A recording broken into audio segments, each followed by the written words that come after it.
No, you won't. Until you try.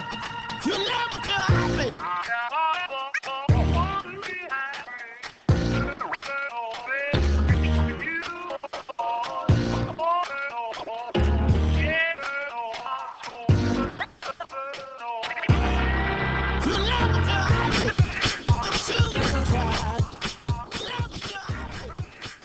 Okay, welcome to WASA Distance Education.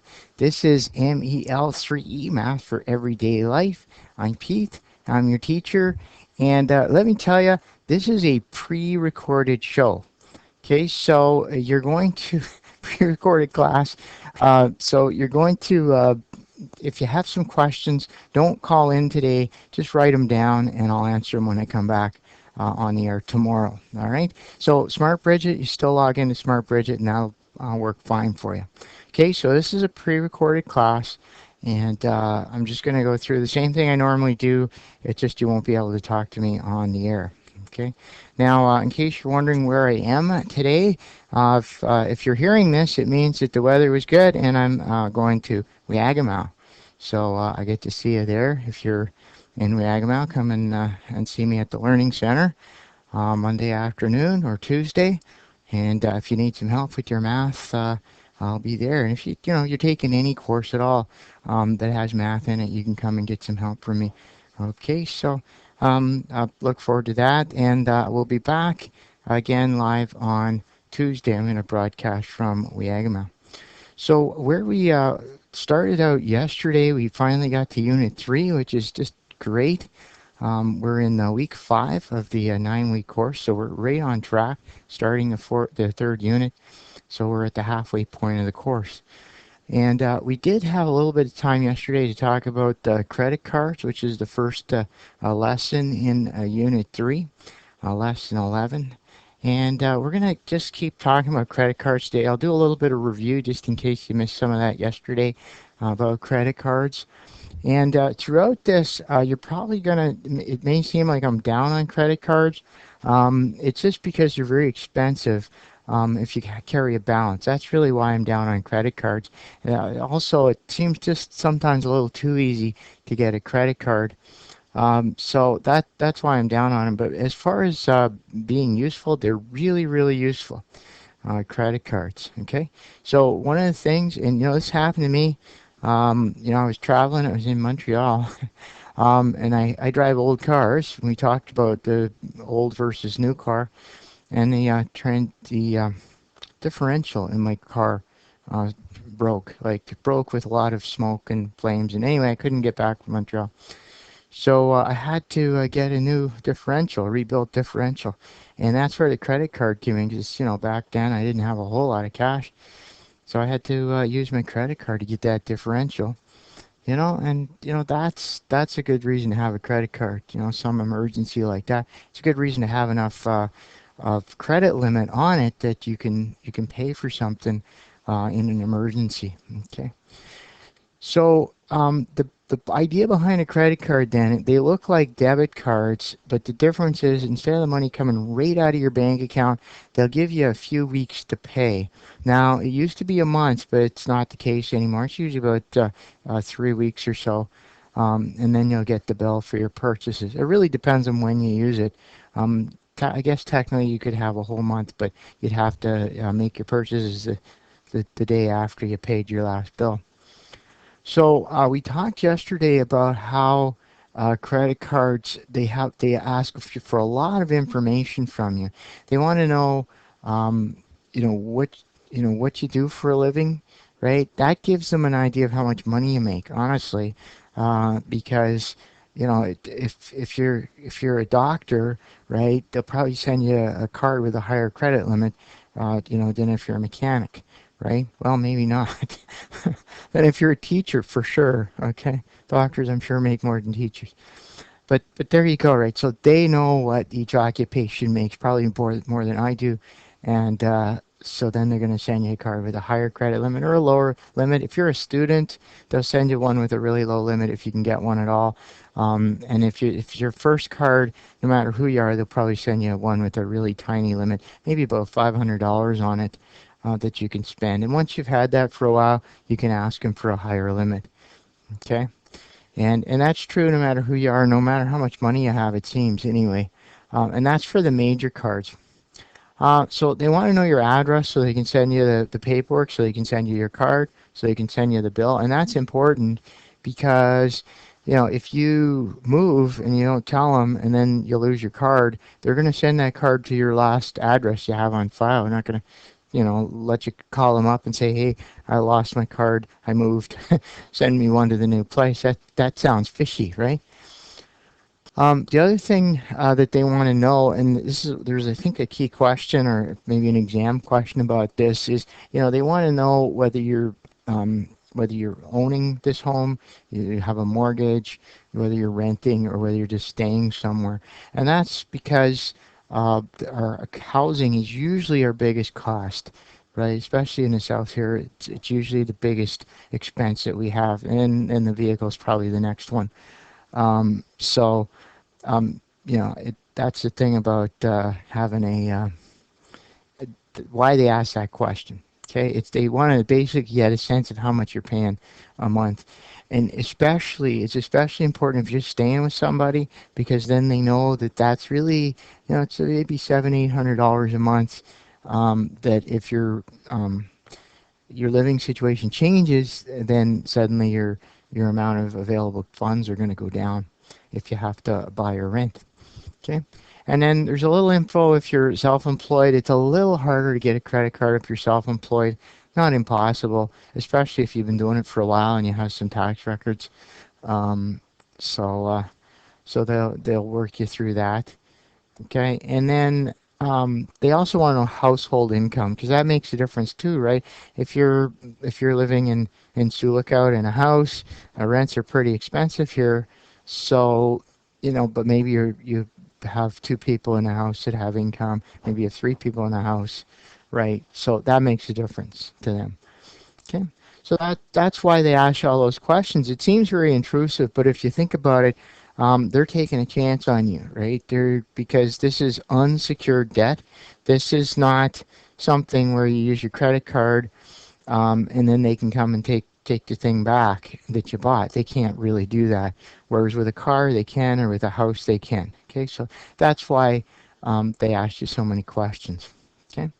So bottom of page 4, then we sort of looked at this yesterday, and then it asks you a bunch of questions, and let's take a look at those because you know sometimes these opinion questions, I know students don't like to answer those.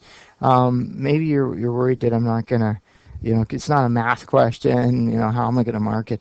But I'm usually pretty easygoing. I'm looking for your engagement with the material. That's what I'm looking for. In other words, did you think about it? Right? There's no real right or wrong answer to these. Well, okay, there might be a wrong answer, but really I'm looking for, did you engage with the material? Did you read the material? Did you think about it a little bit? Did you talk to someone about it? And that's where you get your marks for these types of questions. So it's a little different than a math question, but math is all about thinking about stuff, and problem solving is all about thinking about stuff, right? Sometimes when I'm solving a really hard math problem, I'll think about it for like a whole day before I sit down and actually start solving it, right? And that's what we're trying to kind of get you to test out. Okay. So it says, why do you think the application asks for the type of work, how long the person been employed with that employer? Well, we already covered the type of work because the type of work you do really does, in large part, um, determine how much money you make, which determines how much money they're willing to lend you. Now, I do know that in the north, things tend to get upside down a little bit because people make a fair bit of money in some cases for jobs that down south they probably wouldn't. And so I don't know whether the banks take that into account or not, right? And so you might want to ask them, or maybe just ask if call them up and when you're making your application, say, can you put this little note on my file, or maybe even write a little note in there when you send in your application. By the way, I live in the north, and they make way more money than a typical mechanic, right? So that might help. Now, the other thing is how long has a person been employed with that employer? It may seem like you got it made, right? You get a job with the mine, or you get a job with the band office, or you get your diploma, you're ready to go, you got a good job, getting lots of money, and then you apply for a credit card. It may be that they won't give you a credit card right away, and it's nothing personal. It's just that when people first start working, they're usually on probation with the job, usually for a month, 3 months, something like that. So when you first start a job, usually there's some fine print somewhere that says, "Oh, by the way, we can fire you at a moment's notice," and there's a lot of reasons why someone might stop a job straight away. If just their skills just aren't quite as good a fit as everyone thought. That's one. Maybe the employer thought they had some work. Maybe they hired you because they got a big contract, or they had a big project and then that fell through, right? So that happens, and that's actually happened to me. So where I got hired to do one thing and then the project fell apart, and unfortunately they found something else for me. But gee, um, and so, and, and then the other thing they're looking for is stability, right? If you're the sort of person that goes and has a job for years at a time, then they probably want to lend lots of money to you, right? Because you're going to have a steady paycheck. But some people like to hop around. They just don't like to stay in one place for one time. They get bored, and that's fine. But then the bank's going to look at that and say, well, we want to see you with an employer for more than 2 weeks, more than a month at a time. Okay, because they need people with steady paychecks to be able to pay back the money they're going to lend them. All right, so that's the sort of thing that we're looking for now. Can you write that in a couple of lines? What I just said? Well, probably not all of it. Pick one idea, your own idea, hopefully, whatever you think is important, and write it down, like 2 lines or something, for something like that. And again, for question B, which is on the top of page 5, why is housing information important to the company? Potentially issuing a credit card. Okay, and I mentioned that a couple of times now. Basically, housing for most people is their biggest expense, and that's it, right? That's the thing we spend the most money on. So whether it be rent or mortgage, and or even if you're staying somewhere, there's probably bills which relate to your housing. So for most people, that's their biggest expense, and that's why the credit card company wants to know about it, because especially if you're not paying money for housing for whatever reason, you're staying with someone, right? You got housing provided for you. It can be a problem, and teachers in the north, right, usually get housing thrown in, or it's really really low cost, and it's the same thing, right? The bank would look at that and go, yeah, but when you move away from there, your housing's going to triple. The cost is going to go up 3 times.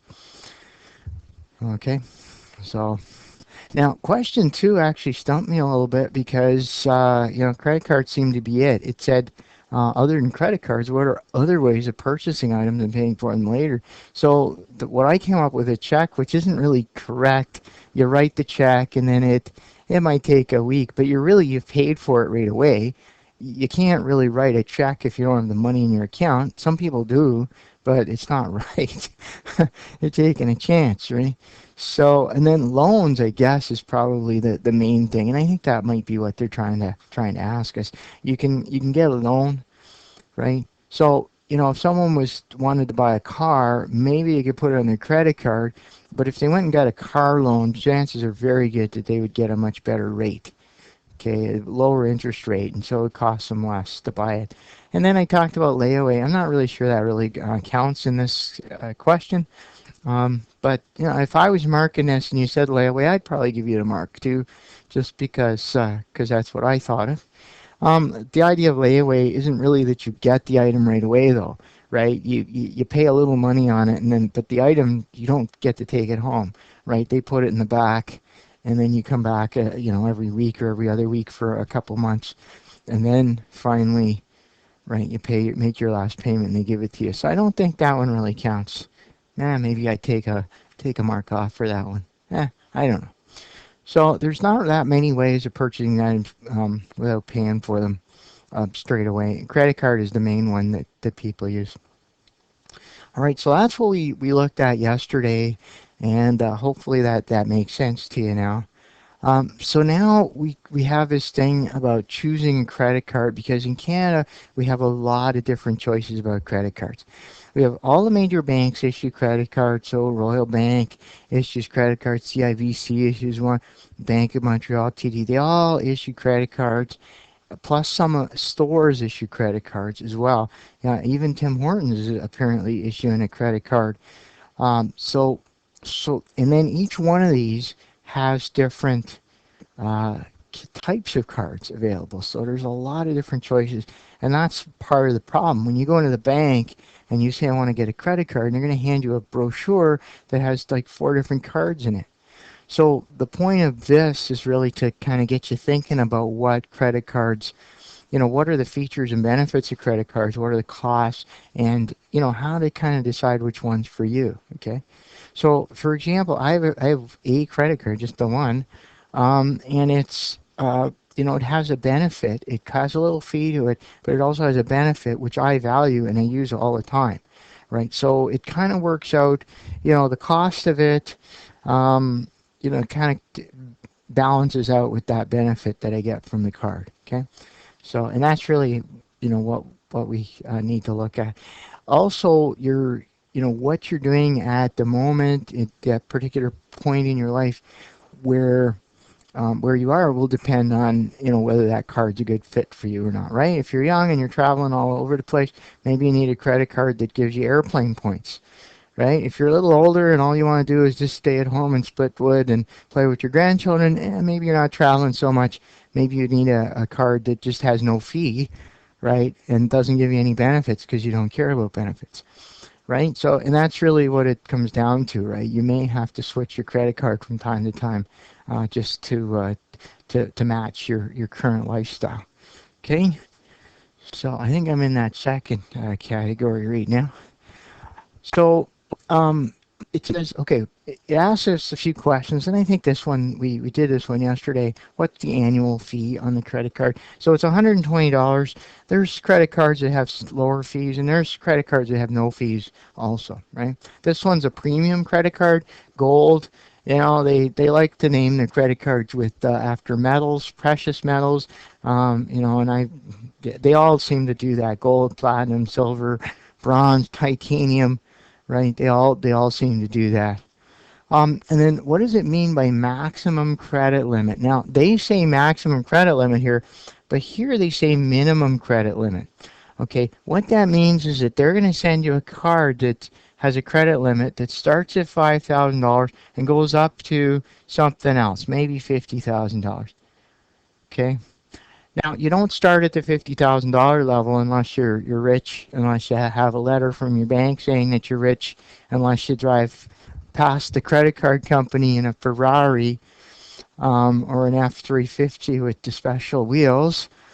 All right, and spoilers.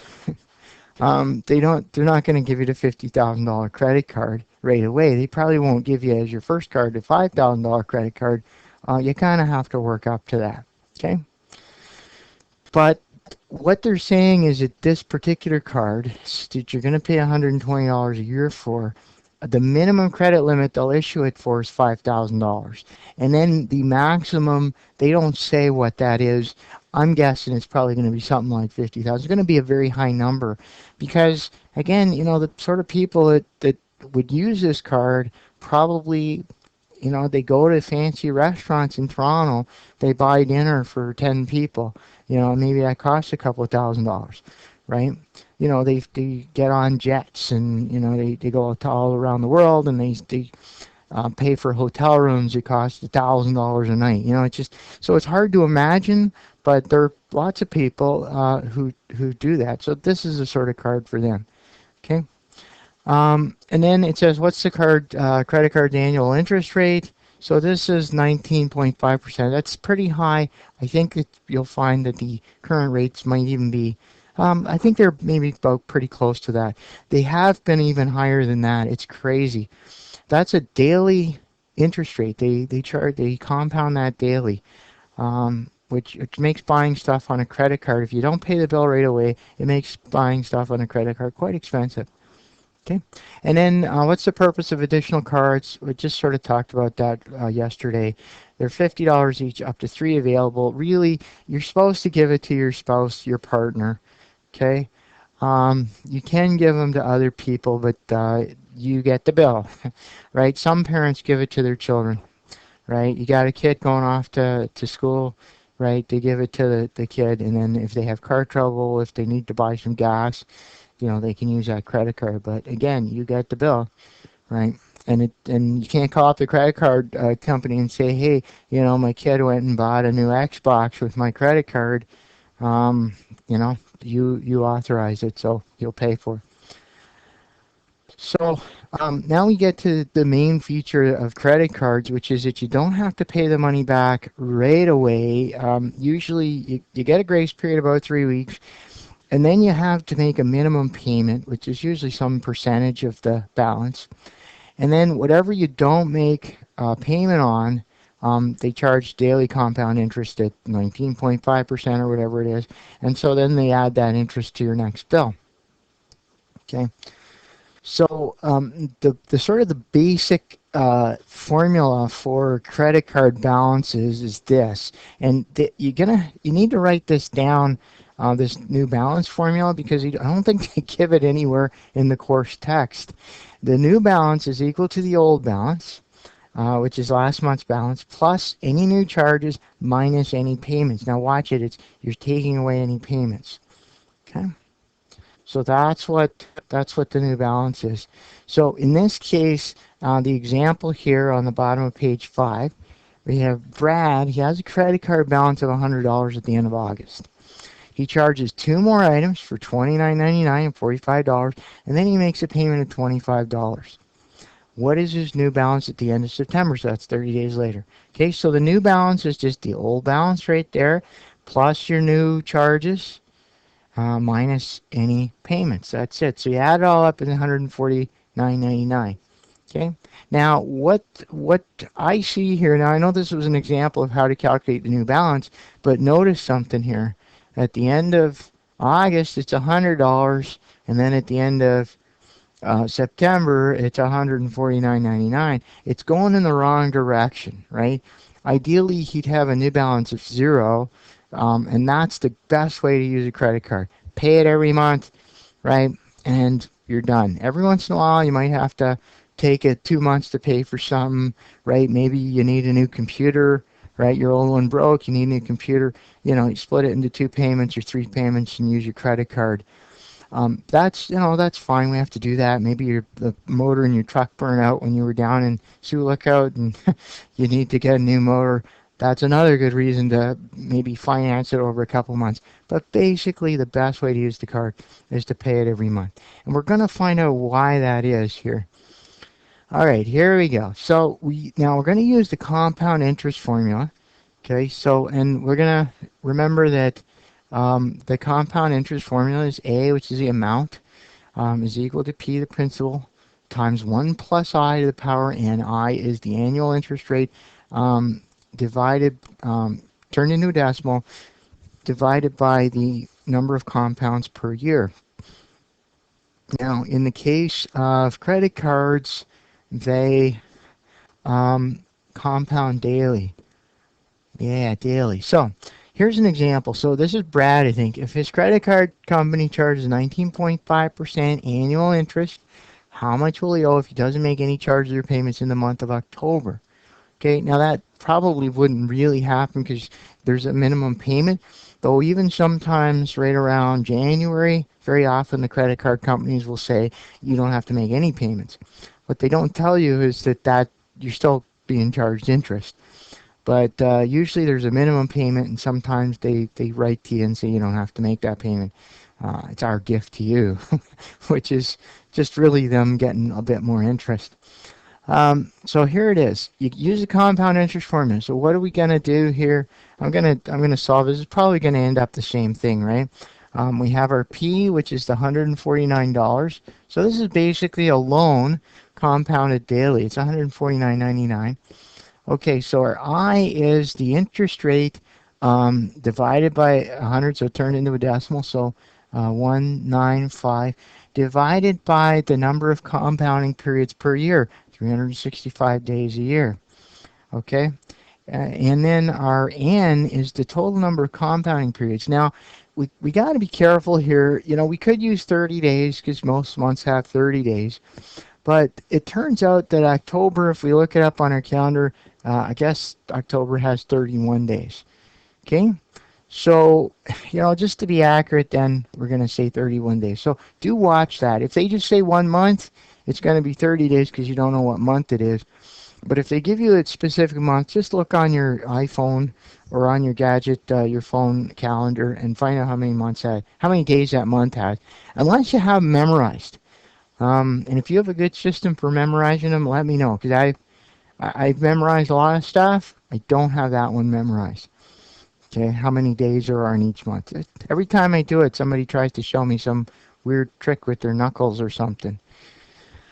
Okay, so I got my P, I got my I, I got my N. We're ready to go. Okay, so we're just going to plug it in. The amount that he's going to owe then is so basically he has 149.99 owing on his credit card, and let's say he doesn't pay anything. Let's find out how much he's going to owe a month later. So it's 149.99 times 1 plus I, which is 0.195 over 365 to the power 31. Okay, so we're going to crank that through the calculator. Just to remind you how the order that I do it, I do the fraction first, I do the addition, I do the power, and then we do the multiplication with the principal. All right. So here we go. So it's 0.195 divided by 365. Okay, so it's a very small number, this first one. I'm going to do plus 1. Okay, and then to the power 31. Okay, and then times 149.99. Okay, so I have $152, and now I can round 49 cents. Okay, you don't want to round any of those other numbers if at all possible as you're cranking through them because every time you round it, you make your answer a little less accurate. Okay, so far so good. Now, the question is how much interest would he have, right? So, okay, well, we answered that question. He was 152.49. That doesn't really strike me as a word problem, but I guess they're still talking about Brad or whatever his name is. So now we want to know the interest. So remember that I equals A minus P. Okay. So our A was 152.49 and our P was 149.99. Okay. So the difference here, let's see, 152.49 minus 149.99. Okay, so, and I got $2.50. So that's $2.50 more that he owes at the end of the month. Now that doesn't seem like very much. Chances are that that's a relatively low interest rate, and that's not really a huge amount of money for a credit card balance. When credit cards start getting dangerous is when, you know, it's in the thousands of dollars, and then this becomes a very big number that's getting added every single month, right? And that's really what, you know, why I'm down on credit cards. They're really good. They can be really handy and, you know, used to kind of in the way that where you pay the least amount of interest, they can actually be a benefit to you. Okay. So, so that's how you do these types of questions. We can now we can sort of take a look at how to do them and how to do some of these questions. So I'll just do some of the support questions. So the first one, Jordan, about Jordan. All right, take a look at that question. And it's pretty much. Okay.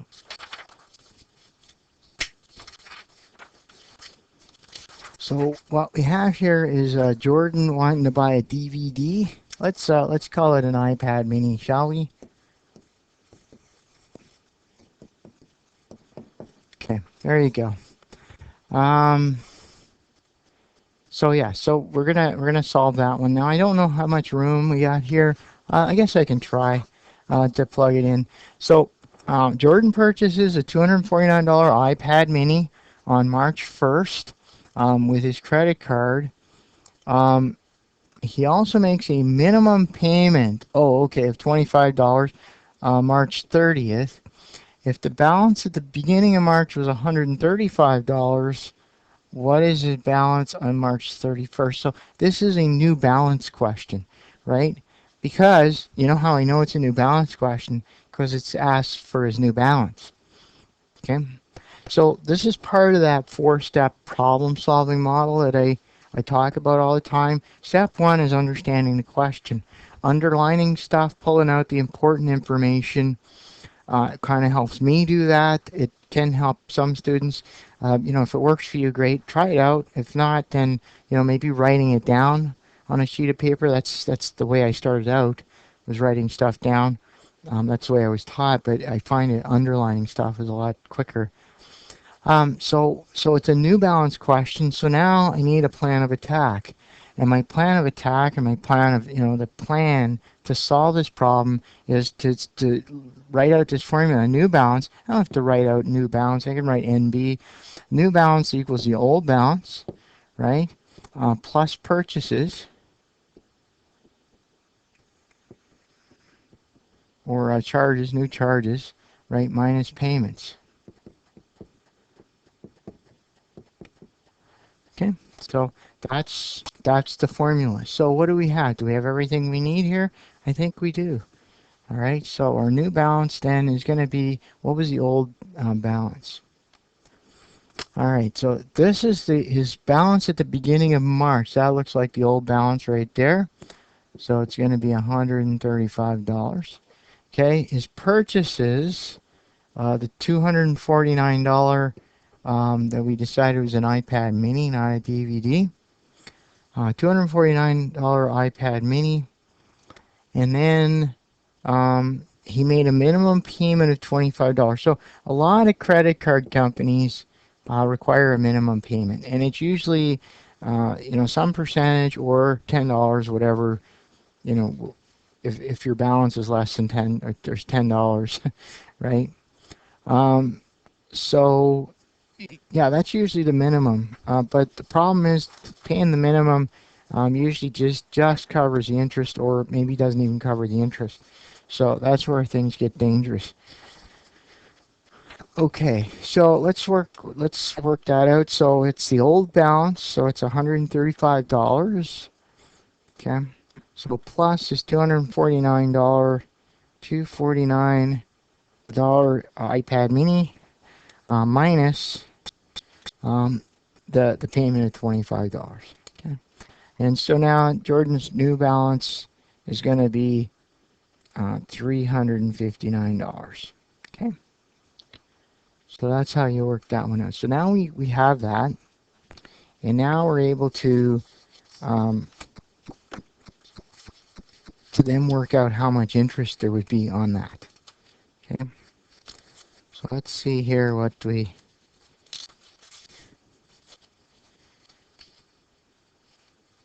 Okay. Okay, so let's take a look at question 5. I'm going to extend the page so it'll still be there, but just at the top now. Okay, so it says if Jordan's credit card company charges, I'm going to change to red, 18.9% annual interest compounded daily, and he makes no payments or charges in April, how much interest will be charged at the end of April? Okay, so this is an example where we need to know how many days are in April. So the only thing I can do for that is to look on my phone, and some people have that memorized, I guess. So let's see here: October, November, January, April. Okay, 30 days. So that's 30 days. Okay, that's what I found there. Just looking on my phone.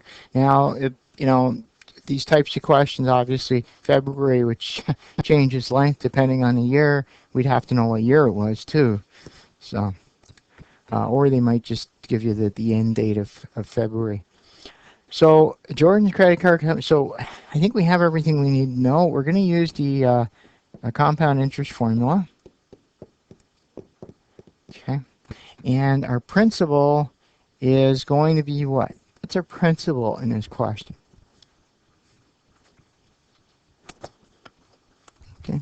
So in this case, we're calculating the interest on a loan, and that loan is the new balance. That's the amount of money that Jordan now owes the credit card company. Okay. So, and that's calculated by the old balance plus the new purchases less the payments. And now Jordan owes the credit card company $359. Okay. So, oh, all right, $359. Now, what else do we need? We need to know the I. Now, the I is the interest rate turned into a decimal, so it's 0.189 divided by the number of compounding periods per year. Now, this is tricky, isn't it? Okay, it's the number of compounding periods per year. In this case, it's daily. That's what we need, 365. 365. And our N is the number of compounding periods, and it's the month of April, which means that we're going to be compounding for 30 days. We worked it out that April has 30 days. So I think we have everything that we need, and I changed to blue here, and I'll plug everything into it. So, and what does it say? It's asked how much interest. So, you know, we're going to have to use the other formula as well. Okay, so maybe I'll just say that A equals, no, I equals A minus P, right? That's the other formula that we need. I just wrote that down to remind myself that when I get to the end of this first step, that we need to have a second step. Now, if I was being really thorough here and I wanted to really show my stuff, I'd probably write a little note right here saying calculate the amount. But because it's obvious what we're doing from the formula, I don't feel I need to do that, right? So if I had to use this formula a couple of times, then I would definitely want to explain which step I was on. All right. So my A is P, which is 359 times 1 plus, and my I, 0.189 divided by 365. So that's the annual interest rate turned into a decimal, so we divide that by 100, and then divided by the number of compounds per year. That's where things get really tricky here, because we're dealing with a short period of time, 30-day time where we're compounding daily, but that interest rate is expressed as an annual interest rate, as a year-long interest rate. So we really have to just take, we want to know how much interest is charged each day, and then we're going to take it and we're going to multiply that by the 30 days, basically, or multiply it by itself 30 times, the compound interest. Okay, I think we have everything, and let's start working on this. So I'm going to do the 0.189, so it's 0.189 divided by 365. We got a number, very small number. My calculator uses scientific notation to show such a small number. To the power 30 plus 1 to the power 30. And so I'm just going to write the middle line here just so you see kind of what it looks like.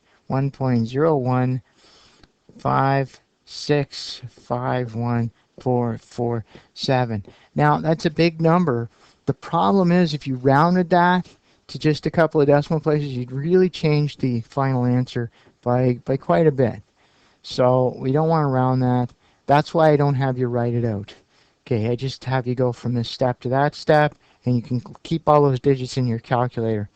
Most calculators will show you a certain number of digits, but they actually have more digits kind of hidden in their memories because the display isn't big enough to show you all of them. Okay, so now I'm going to just multiply that number by 359 times 359. And now I can round because we're at the step where we're talking about a money amount, 0.62. So $364.62. Okay, well, that makes sense. Now, step four of the four-step problem-solving model or process, some people call it, is to reflect, to look back. And what that really means is a couple of things. One is that a reasonable answer? Right? Well, I expected there to be a little bit of interest. It's a little higher than the principal, so that seems to be about right. So if my answer was $3,000 or $3 million, then I might be saying, well, something's not right there. Also, if my answer was $30, if I got $36, and so the amount is less than the principal, then again I have to kind of say, I better check my math. I better check my formulas, check my variables, right? And that's the reflecting part of this. The other part of the reflection is, have I answered the question? Okay, because and this happens, right? You're so busy answering that step that you're on that you're happy when you get to the end. Phew, I'm done. Right? But if we look at the question, it says how much interest will be charged. So we haven't calculated the interest. We've only calculated the total amount. So I'm going to switch to red now and let me calculate that interest here. So interest is the amount, 364.62 minus the principal, which is 359. And I usually put that in there, 359. Yep. Okay. And we can just subtract those two. So 64.62 minus 359. And we get $5.62. Okay. So that's how much interest Jordan would pay if she didn't pay that, or he didn't pay that right away. He Yeah, and so that's how much interest we added. Now you say, $5, what is that? Well, that's a lunch, right? That's a trip to Subway, right? That could be a couple of coffees, fancy coffees, right? It could be probably not quite a week's, 4 days worth of coffees at Tim Hortons, right? It could be $5.62 towards your RRSP, right? So, it's just money that the bank gets from you rather than you getting from them. Right? Now, let's say that Jordan bought that iPad mini because it was on sale for $50 off. Okay? So he doesn't have the money quite in his account, but he knows he's going to get a bonus check from work in a couple of weeks. So he may not mind paying the $5.62 because he got $50 off the iPad, and then he gets a bonus check. So after a month, then he pays it off, and it's only cost him an extra $5.62. So that's a sort of a reasonable use of your credit card. That makes sense to do that. It's a financially prudent thing to do. You save a bit of money. Even if you have to pay a little interest, you're still coming out ahead in the end. Okay, so so that's why people say I'm down on credit cards. I'm not. We have to use them the right way. Important. It's important to use them in a way that supports our financial goals, right? Okay, so I think we're pretty much at the end of this the credit card, but let's talk about the key questions here, okay? So, I'm going to go through the key questions. This is 20 marks, and this is probably a good opportunity for me to kind of give you some, hints about how to solve them, but some hints about how to kind of solve the, all the key questions. What sorts of things I'm looking for as I go through the key questions. Okay. Now, if you get some answers back from me, if you get your marks back for the key question, you'll notice I do put quite a few notes on there, and that's just to make sure that you sort of understand, the material. Okay. I might sometimes ask you even to go back and read something in the course material, and that's because if we were in class, I'd actually be able to talk to you in person, right? But here, it's because you send it in, the only way I can sort of give you some extra assistance is to write it on your assignment. So take a moment to read through it. Sometimes I'll point stuff out that I don't even take marks off for, because they're little things and they're more like style things that say some future math teacher might take marks off for.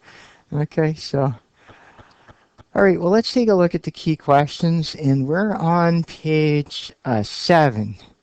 Okay, I think I'm an easy marker. By the way, I'm not sure, but I think I'm a pretty easy marker. But you can let me know, right? Let me know if you think I'm an easy marker or not. So this is an example of a credit card application. Okay, so what do we have here? It asks you for question one, key question one. Why do you think employment status and occupation are important to the credit card company? Okay, well that's one mark. So they're looking for one sentence, maybe two, right? But so so employment status and occupation. Okay, so keeping in mind they're lending you some money, and uh, they're going to set a credit limit, how much money they're going to lend you, right? And those both depend. The fact that they'll lend you money at all depends on your employment status, and then the fact that how much money they'll lend you depends on your occupation, right? So I'm a teacher, so they'll lend me a small pile of money, and if I was a pilot, they'd lend me a huge pile of money if everything else was equal. I think pilots make more than teachers. I'm not sure though. Okay, all right, maybe that's yeah. In the north, things are different as well. All right, why do you think date of birth is important? Well, this is interesting because they don't even talk about that in the um, in the course material, but why do you think date of birth is important? Okay. There's a lot of reasons why. I think it's for this part of it here. Yeah, they're asking you for your date of birth here, right? So one of the things, for date of birth, of course, if you're 10, they're probably not going to give you a credit card, right? If you're 18, maybe they'll give you a credit card, but probably give you less credit than someone who's 25 or 30, right? And then the other thing is, there's a lot of people with the same name. Now, there's nobody with my same name out there. But there are a lot of people with the same name. So maybe they want to be able to distinguish between two people with the same name. Maybe a guy and his father, right, or a mother and daughter. They both have the same first and last name. Maybe even they have the same first, middle, and last name. So they want to be able to distinguish between the two of them. Right, so that's why they ask for your birth date. So there's quite a few reasons, and it's only worth one mark. So you could give two reasons and be sure to get the full one mark, right? But if you want to give as many as you can think of, that would be fine. Okay, but really, it's only one mark, so probably not looking for 10 things there. And again, why is the applicant's home address important? We talked about quite a few reasons why it's important in this, in the course material. I have to send you your bill somewhere, and even if you get online billing where they send it to you electronically, they still have to send you some paperwork. They have to send you your card, the actual physical card, and stuff like that. And also maybe they want to know, where you live so they can find you. um, and then why do you think residential status is important? Okay, so that's whether you own, whether you rent, right? Whether you own your home outright, whether you still have a mortgage on it, and then again, it's that cost of housing, and it's funny we don't have a mark for that. Let's see. Okay. Oh, there it is. It's one mark. We got a bit of a formatting problem. Sorry about that. Look, I'm at least I'm writing down where all these little glitches are in the course material, and we're going to fix that. Okay, so residential sense. So one mark. So a couple of things would be fine. I know I probably talked about 17 different things for residential status, and then they want your employer's name and phone number. Right now, they can't really call up your employer and ask them how much money you make, but they can call up your employer and say, "Does this person work? Right? Does Pete work for WASA? Right?" And then, they'll say, yes, he does, right? Is he a teacher? Yes, he is. That's probably about all your employer can really do for them. They're not going to tell you, how much money, right, the person makes. They're not going to tell them whether you're a good employee or not, right? So that's it. They may also tell them how long they've been working there. I'm not positive that they're even allowed to do that. But there's the next question, right? Why do you think the credit card company cares about how long the applicant has worked for his or her employer? So again, it's only a mark, but try and answer this one because we talked about a lot of things, right? you know, People who've only worked for a place for a short period of time are on probation, so they could be let go really for even a small thing that normally wouldn't cause anyone else some problems, right? They could be maybe the job just doesn't work out. Maybe the project for which they were hired doesn't work out. So there's a lot of reasons why credit card companies want to know how long you've been working for an employer. They also want to know basically, are you stable in your employment, right? So, I know a guy who's probably had about 5 jobs in the last 5 years. He tends to get mad. Like he'll work at a place and then he gets mad at everybody and leaves. So, I don't think that really is a good, thing for when you're applying for a credit card anyway. Might be a good thing for him, but definitely makes it hard to get a credit card. Okay, so if you're gonna quit a company, get your credit card first. Um, okay, so why do you think the credit card company wants to know the amount of employment income? So we talked about this. Well, that's a biggie, right? That's a biggie. I'll leave that for you to figure out. And then the monthly housing payment. So they're asking the same question a second time. That's kind of interesting because they asked about the housing situation, housing payment, and I've repeated that a few times here that the housing is usually the biggest expense.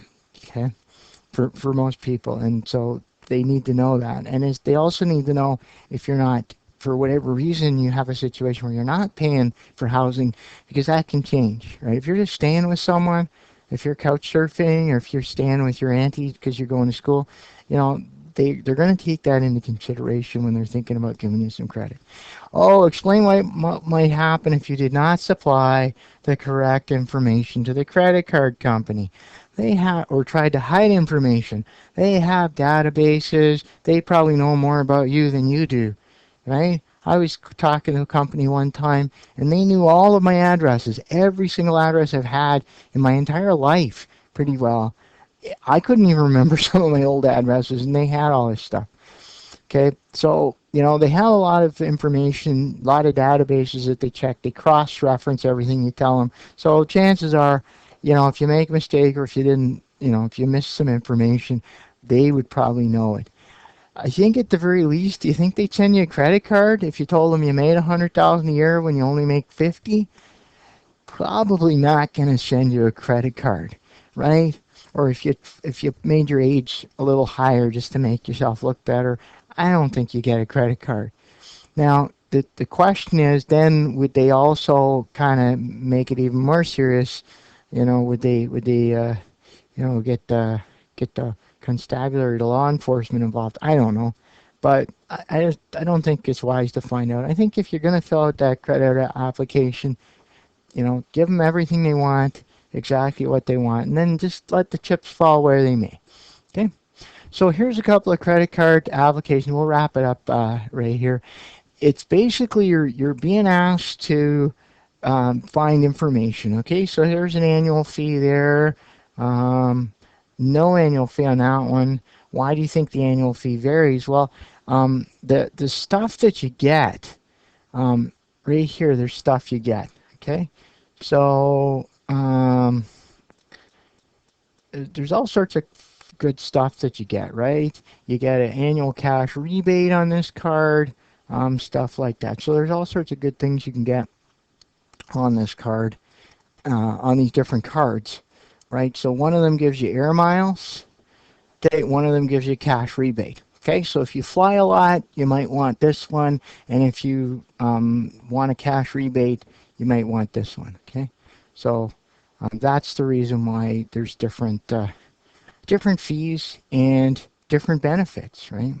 This one is a very valuable benefit if you travel a lot, fly a lot. Okay, and then they're going to ask you different things: minimum credit limits, maximum. Watch it, minimum and maximum. This is the smallest. This is the largest. And then what the annual interest rates are for the cards. Let's have a look. Okay. Now these ones are tricky because balance transfers. That's if you take your old credit card, trade it in, and use this one.